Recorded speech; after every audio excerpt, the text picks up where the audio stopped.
திரு அமிர்தம் அவர்களை பற்றி நான் சொல்ல வேண்டும் என்று சொன்னால், தலைவர் கலைஞருடைய சகோதரியுடைய மகன், அதாவது என்னுடைய அத்தை மகன் அமிர்தம் அவர்கள்.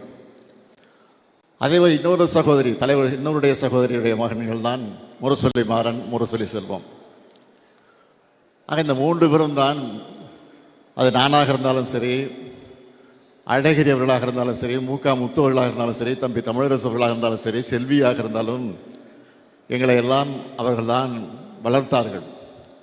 பெற்றவர்கள் தலைவர் கலைஞராக இருந்தாலும் தயாரம்மையாக இருந்தாலும் வளர்த்தவர்கள் இந்த மூன்று பேரும் தான். இந்த மூன்று பேரும் தான் நாங்கள் என்ன படிக்கிறோம், எந்த கல்லூரிக்கு செல்கிறோம், எந்த பள்ளிக்கு செல்கிறோம், என்ன தொழில் செய்ய வேண்டும் என்றெல்லாம் எங்களுக்கு அறிவுரைகளை ஆலோசனை வழங்கியவர்கள். ஆனால் முரசொலி மாணவர்களை பொறுத்தவரையில் பட்டும் விடாமல் இருப்பார்.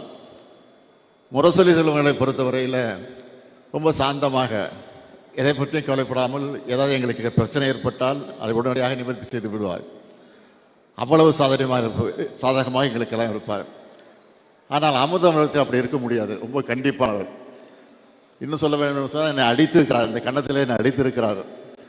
நான் பல முறை அதை எடுத்து சொல்லியிருக்கேன். அந்தளவுக்கு கண்டிப்பானவர், அடித்து வளர்த்தவர் அமிர்தம் அவர்கள்.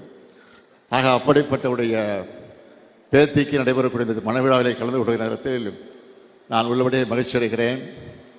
இங்கே சகோதரர் ராஜா அவர்கள் ஒன்றை குறிப்பிட்டு சொன்னார். இன்றைக்கு நாடு எப்படி இருக்கிறது என்பதை பற்றி அவர் இங்கே சுட்டி காட்டியிருக்கிறார். நான் அதிகமாக அந்த பிரச்சனைக்கு போக விரும்பல, அரசியலாக்க விரும்பல. இது ஒரு குடும்ப விழாவாக இருக்கிற காரணத்தால் நான் அதிகம் அரசியலுக்கு செல்லலை.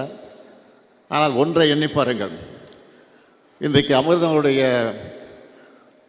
மகளாக இருந்தாலும் மாப்பிள்ளையாக இருந்தாலும் ரெண்டு பேரும் டாக்டர்கள். அதே இன்றைக்கு பேத்தி இலக்கியாவுக்கு திருமணம், அவரும் டாக்டர். அவர் மணமகனாக கரம் பிடித்திருக்கக்கூடியவர் கிரிதரா, அவரும் டாக்டர். ஆகவே ஒரு டாக்டர் குடும்பத்தில் நடைபெறக்கூடிய திருமணம் இது. டாக்டர்கள் சேர்ந்து ஒன்றாக இருக்கக்கூடிய குடும்பத்தில் நடைபெறக்கூடிய திருமணமாக இந்த திருமணம் நடந்து கொண்டு இருக்கிறது. ஆனால் ஒன்றை நீங்கள் எண்ணி பார்க்கணும், இது போன்ற படித்தவர்கள், பட்டதாரிகள் ஏதாவது அகத்தி புத்தாமல் தான் ஒரு குடும்பத்தில் இருப்பார்கள். ஒரு காலத்தில் ஒரு அரை நூற்றாண்டுக்கு முன்னால் பார்த்தால் அத்தி புத்தா மாதிரி தான் ஒரு டாக்டரோ ஒரு பட்டதாரியாக இருப்பார்கள். ஆனால் இன்றைக்கு ஊருக்கு ஊர், கிராமத்திற்கு கிராமம், வீட்டுக்கு வீடு பட்டதாரிகள் டாக்டர் இருக்கிறான்னு சொன்னால் அதற்கு காரணம் திராவிட இயக்கம் என்பதை யாரும் மறந்து விடக்கூடாது. ஆக அப்படிப்பட்ட திராவிட இயக்கத்துடைய வழித்துணராக திராவிட முன்னேற்ற கழகத்திலே இன்றைக்கு அந்த குடும்பத்தில் நடைபெறக்கூடிய திருமணமாக இந்த திருமணம் நடந்து கொண்டு இருக்கிறது. ஆனால் இந்த நிலை வருவதற்கு காரணமாக இருந்ததை யார் என்பதை இன்றைக்கு இருக்கக்கூடிய இளைஞர்கள் புரிந்து கொள்ள வேண்டும், தெரிந்து கொள்ள வேண்டும். அவருக்கு புரியல, தெரியல. அதனால்தான் ராஜா சொன்ன மாதிரி ஒரு மாற்றம் தமிழ்நாட்டில் ஏற்பட்டு ஏமாற்றமாக மாறி இருக்கிறது. லட்சக்கணக்கான மக்கள் செய்த தவறு கோடைக்கணக்கான மக்களை இன்றைக்கு துன்புறுத்தி கொண்டிருக்கிறது. இந்த நிலை மாறணும்.